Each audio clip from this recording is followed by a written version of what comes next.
think I got it encoded, but I don't know if I've got it posted up here. Got there. Okay, I'm not sure exactly where we finished last week. That's there. But some of this should be old stuff. You know, I'm going to wrap up chapter 2 out of this particular book here on Python. That there.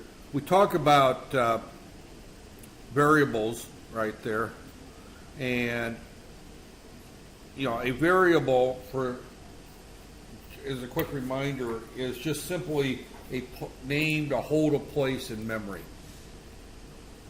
right there. So when we look at a variable, here comes the rest of the folks here. That there is not the rest of you, but some of you. Yeah, don't slip there. Okay.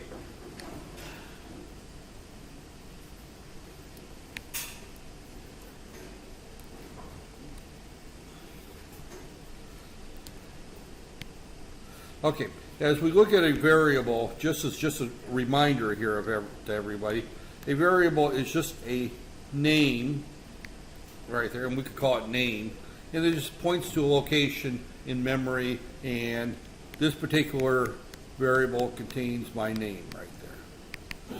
And I put in quotes because it's a string. And variables have different types.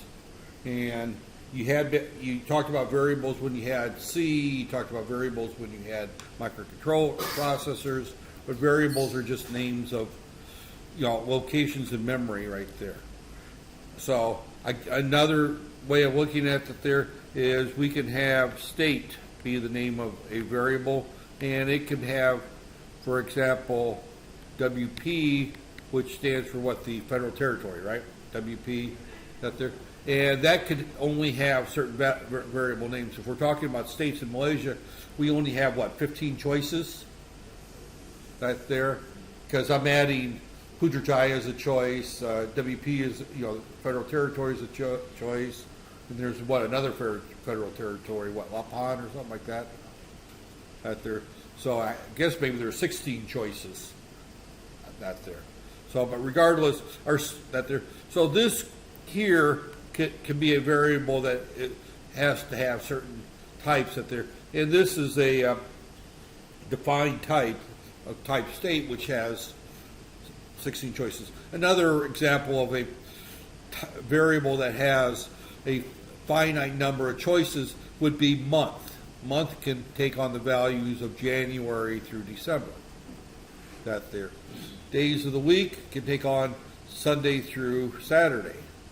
You know, that there. You know, whether you start the week on Saturday or start it on Sunday depends what religion you are.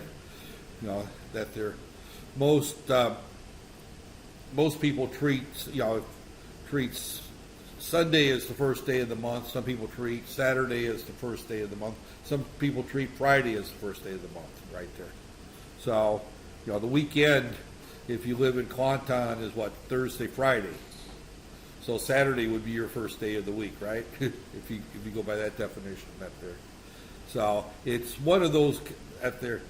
You know, it's quite ironic that in the Christian world they treat Sunday as the first day of the week, but if anyone ever read the Bible, and I don't encourage you to read the Bible, but I grew up with it, and according to the Christian Bible, you know, God created the earth in 6 days and rested on the seventh day. Since Sunday is the day of rest, the week actually starts on Monday according to the Christian Bible.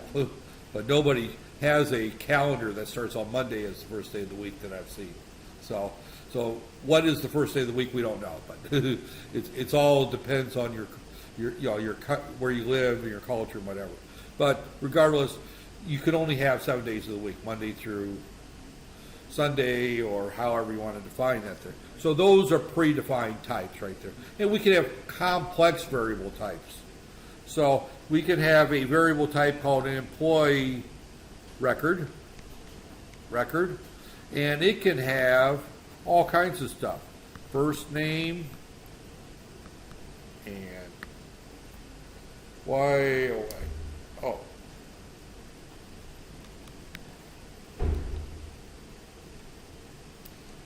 I don't know whether my computer is actually going to last that much longer, but my pen is starting to show signs of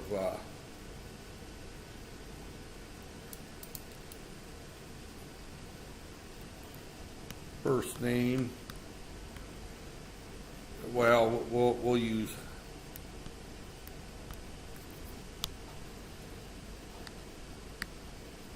all right.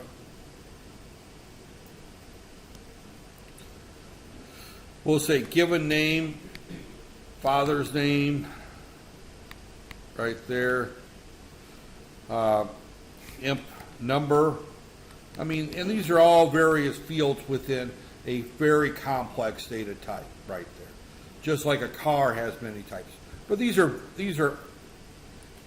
all different types of variables. This particular code there just uses the word name. Now, as it turns out, if we're using simple variable types, we don't have to declare them in Python. Python will assume when it sees something that says name equals Larry, that Larry is the name of a variable and is of type string. It goes through and does the assignment for us. That's it. I would not want to teach Python as a first programming language because it encourages people to be sloppy and lazy, which is something I'm very good at times, right there. And then we just use variables, whatever we want to call them, that there. We don't think about what we're going to call them, that there. And that creates some issues right here. A variable is a way to label and access information instead of having to know exactly where it's stored, kind of like calling your friend, that there. The assignment statement right there assigns a value and references a string, generally assigned there. Technically, right at there, you can. There is no. If I wanted to declare Larry, use Larry, I would have to do a char name bracket, say 20, and this is. I got to keep my hands off the screen. As soon as I touch the screen, my pen stops working. Right there.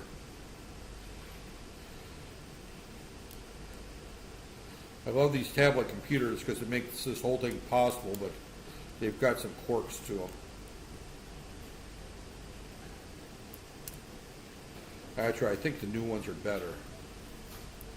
Name 20. That means I can have it that there. So this declares of type char, which is characters, a variable called name, and it's an array of 20 characters. So I would have to declare that in C if I wanted to use name here. In Python, I can just simply say name equals Larry, and there's no definition right there. So naming variables, it can only, same rules apply. DOS, Windows, Linux, follow the same basic rules. You can only use numbers, letters, and underscores in the name of a variable, and you can't start with a number right there. That's the same as C and right there. Use some basic rules right there. Use descriptive names.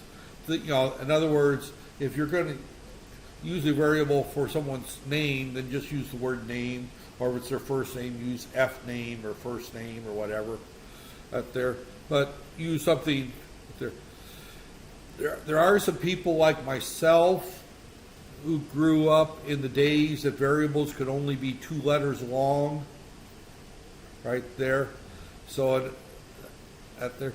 And integers had to start with I, J, K, L, and M. Yeah, N was allowed as an integer as well. And everything else was floating point, and if you wanted to do a string, you had to define it separately, and it was kind of that there. So you've got some older people that will use very cryptic variable names simply because that's what they started with. They were only allowed 2 characters. Now you're allowed somewhere around 80 characters, and you wouldn't want to type as many characters as you're allowed. Right there. Don't ever name a variable alpha 7, 3, 4, 5. I've seen people use names like that on projects out there, and it drives you crazy out there. So, if there, be consistent right there. There are different schools of thought, how to write multiple words whether you use the underscore or you use the capitalize the other words afterwards. In other words, you look at this one here, this uses the underscore to denote between different words. This capitalizes the S. I don't give a hoot which way you go. You can name them however you want to name them, as long as that. Some naming conventions are just traditions that they're, so some are, have meaning that they're, so in most languages, Python including variable names usually start with a lowercase letter. That they're, another tradition is to avoid using the underscore as the first character. That they're, the underscore does have a meaning. I think I mentioned that before. I'm just going to repeat it. Underscore, all the functions in the library, whether it's a C library, Pascal library, Python library, all the functions within the libraries all start with underscore. So if you have the variable, for example, or function name sign, for example, it's actually underscore sign in the library, and the linker knows to look for that there. So you should not use the underscore as the first letter right there. So you may go against a guy like choose script. Isn't personal checking account balance a great variable name? No, it's too long right there. They give the rule of thumb 15 characters. Some languages limit you to 15. I'm not sure what the limit is of Python that's there, but 15 is kind of the guideline that people use. I'm thinking that the real limit's somewhere around 80 characters. It's an ungodly number of characters that you can use right there. Okay. This is, we've gone through this program before, right there, but the input command is a function. It's a function. So you have the parentheses. What's inside the quotes is the prompt right there. And whatever is returned back is placed into name here. Right there. So again, this just simply goes out and gets something from the user and places in the variable name. That there. Name doesn't have to be predefined right there. And it's a relatively simple one. This input right here is the same function. If you notice that we use that one in our very first program, this particular one is waiting for someone to hit input anything, but the return value is just thrown away. So here we have name is equal to input. Input is a function that returns whatever the person types right there, and then it's placed into the variable name in this case. The second one here, we have the input without the name equals. It's still returning whatever the person types. It's just we don't use it. We just throw it away. We just ignore it right there. It's kind of like going, asking your mother for her advice on what you should do over the school holiday when you already decide you're going to hang out at the coffee shop and watch football with your friends the entire week, right there. But you're just being nice to let your mother give you some advice, but it's going in one ear and out the other, right? You have that phrase here, goes in one ear and out the other? Some of my lectures are that way, I feel. I'm talking to you, it goes in your ear, you hear what I'm saying, but it doesn't stop here. It doesn't stop in the Kabbalah. It keeps on going to the other ear, right? So, and that's, we say it goes in one ear and out the other is the English term for that. I'm sure there's a Malay term that means something similar where you just simply ignore what people are saying right there. The input function, this just simply says right here, and this just explains it that there. Again, I'm not going to read the book for you. String methods, we talked about this last time. This was the last thing we talked about right there. And I'm kind of deliberately hitting some repeats here. We mentioned this concept of a method. A method is actually a function that does something. there. We pass to it a variable. That there. Depending on the type of variable we pass it, there may be some built-in methods or functions. In this particular program, right here, we have the method upper, lower, and title, and replace. These are three methods, or four methods, right there. The dot upper is a method that will take our quote and convert all the letters to uppercase letters, right there. In lower, it does the same thing to lower. Title, it capitalizes the first letter of every name or every word. And the replace will go through the string and look for the word 5 and replace it with the words millions of, right there. So, and then this just simply shows that the quote. Now, the methods in this case will return a value. They don't change the original quote. So the original quote, that's there. So again, in my last lecture I talked about you can have a automobile and it has various methods. I can do my car, which is defined as an automobile, and there may be a method defined for it called wash. You know, I discovered a method for my car this weekend called replace battery, right there. You know, that's something you would only do if you have a car, and you would do it to the car, right there. Now, in the case of my car, I actually changed the vehicle itself, right there. So, right there. So, right there. But again, we can create new strings using the string method, right there. Now, they don't show quote, you know, in other words, we could say quote is equal to quote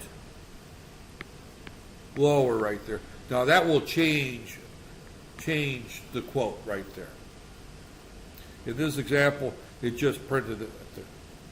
So again,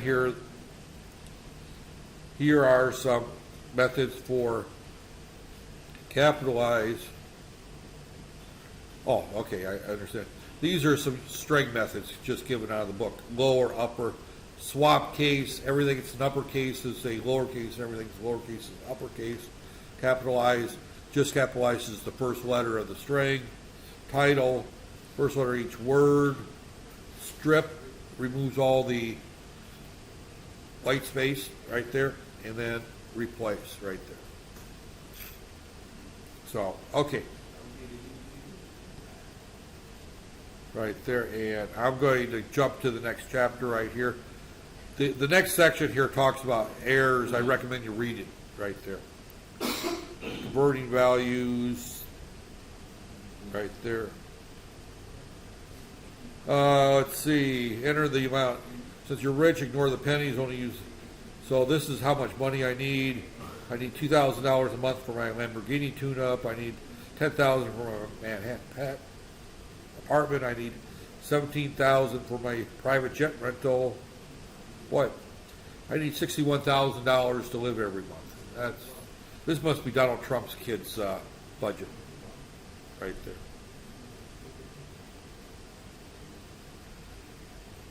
Right there. And I'm going to jump to the next chapter right here.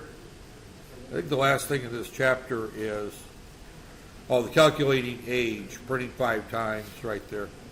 And we've already gone through that. Okay. This is where branching, while, and loop planning, this is moving on to the next area right there. This just shows how to use the if, else, and if, and then else, and then elif, and the whiles. And the only thing I want to talk about today, I'm going to keep it relatively short. One is we've got 7 people out of our group. There's 6 people. I can't count. There's only 6 of us.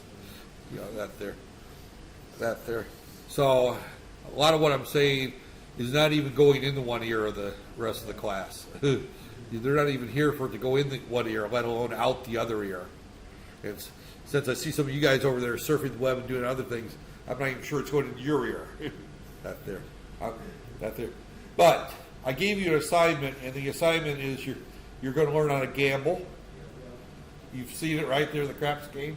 It's a relatively easy program right there. And this is the craps roller. The only thing that I want to kind of go through here is generating a random number right there. So the only thing you need from my lecture today to do this program is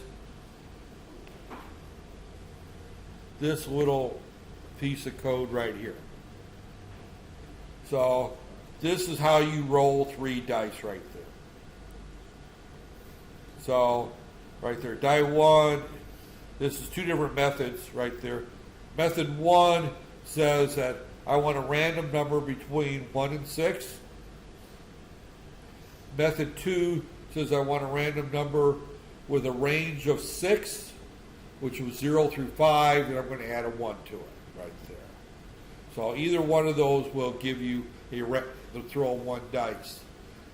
Now, an important thing to know about game theory is that the probability of throwing 1 dice, assuming that this is a fair dice, and when I say a fair dice means that it doesn't have any weights on the in one end or the other. You know, that there. You know, a dice or a die. You know, dice are 2 dice. A die is 1 die. Is 1 right there. But if I throw a die and it's a fair die, it's got a random probability of hitting 1 through 6 every time.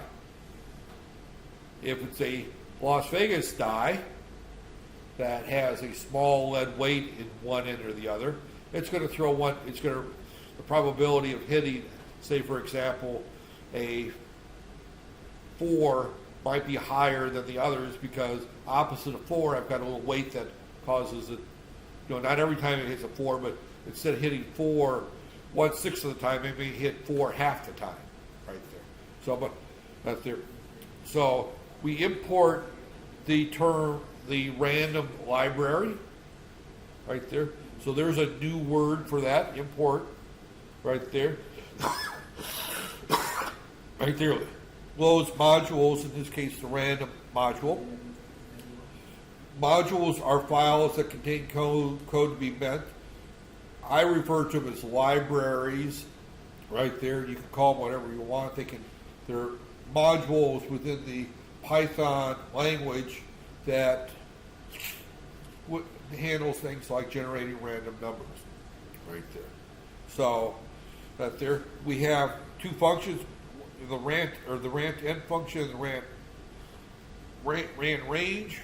Random integer is probably the easiest one to use, and we just simply tell it we want a random integer between 1 and 6, right there.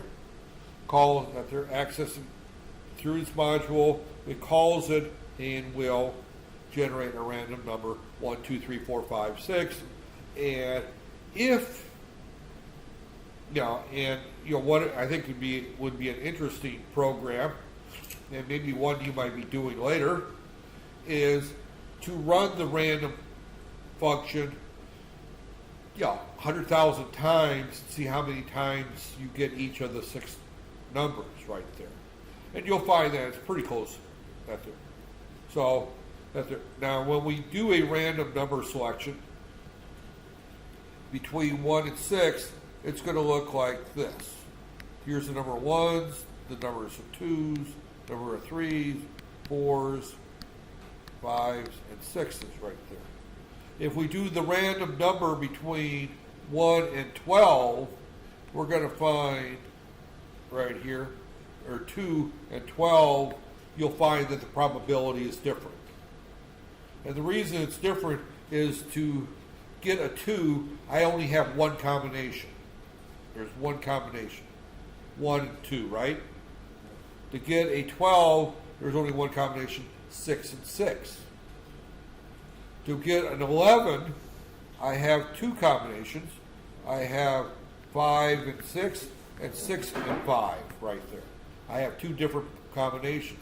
And you'll find that the highest combination is going to be on a 7. That's there. So you have, it's actually something like this. If you're to plot it out, you'll find that it's not a random, uniform random number between 2 and 12. It's a Gaussian distribution. Now, this is not a course in mathematics, but you've had some statistics, right? So when I say a Gaussian or normal distribution, you know what I'm talking about right there. So in order to do that and play craps and get a fair roll of 2 dice, you have to throw each dice separately right there. And then add them up for your total right there. You know, that's the same thing as if you go to Genting Highlands, and again, we're all Muslim in this room, so none of us are going to go to Genting Highlands and play craps. That's there. So, but if you were to go up there, you'll see that they throw 2 separate dice. They don't have a big dice with 11 or 12 sides on it right there. They have, you know, 2 separate dice, each with 6, and then your total is you add the 2 up right there. Now, I should warn you, one of the programs that I like to give in the C programming class is that I make you play 10,000 games of craps and see what your probability of winning is. That there. And what you'll find, actually, when you play craps and you look at the rules of that there, and I put the, I don't know if I can get to it here. Yeah, I still have it up here. This is the assignment right here. You throw two dice right there. Right there. If the sum is 2, 3, or 12, you automatically lose. Now, again, if you look at the probability of throwing the dice, you normally don't lose on the first throw because the probability of getting a 2 or 12 are the lowest 2 when you throw 2 dice. 3 is next to the lowest 2. You've got 2 possibilities of getting a 3, 1 and 2 and 2 and 3, or 2 and 1 right there. So again, you go to a 4, you've got 1 and 3, 3 and 1, 2 and 2. So you got 3 possibilities. So as you move forward, 5, you've got 1 and 4, you've got 2 and 3. And so you got 4 possibilities. 6, you've got more possibilities. 7 is the highest. If you get a 7 or 11, you win automatically. If you get 4, 5, 6, 9, or 10, it's called a point, and you keep rolling until you either get a 7 or the point value right there. And I just can't breathe right there. So you're going to just go through and you're going to play until you either win or lose right there. So this is an interactive game. You have to hit the enter key each time to roll right there, or you can right there. So this is just a simple one game of craps interactive where you show the user what each roll is and whether they win or lose. And I gave you till next Friday to do this right there. So right there. So again, that's there. You have to write a function. I didn't show you how to write a function, but I will on this Friday. You got till next Friday. I'll go through on how you write functions right there. It's fairly straightforward right there. Very much. Anybody who's ambitious is in a hurry to finish this could probably look up how to write a function in Python and finish this in about an hour and a half. Actually, probably less than an hour right there. So, but this is your first assignment. I need to get something in the grade book. So this is the first thing going into the grade book right there. So, all right, I'm going to finish here for the day. One is half the class is here, and the other one is I just now all of a sudden can't breathe. My sinus is just shut off. I don't know if you heard my voice get nasal all of a sudden, but right there. A half-hour lecture? How can I do this? That doesn't seem fair. Half-hour lecture to half the class.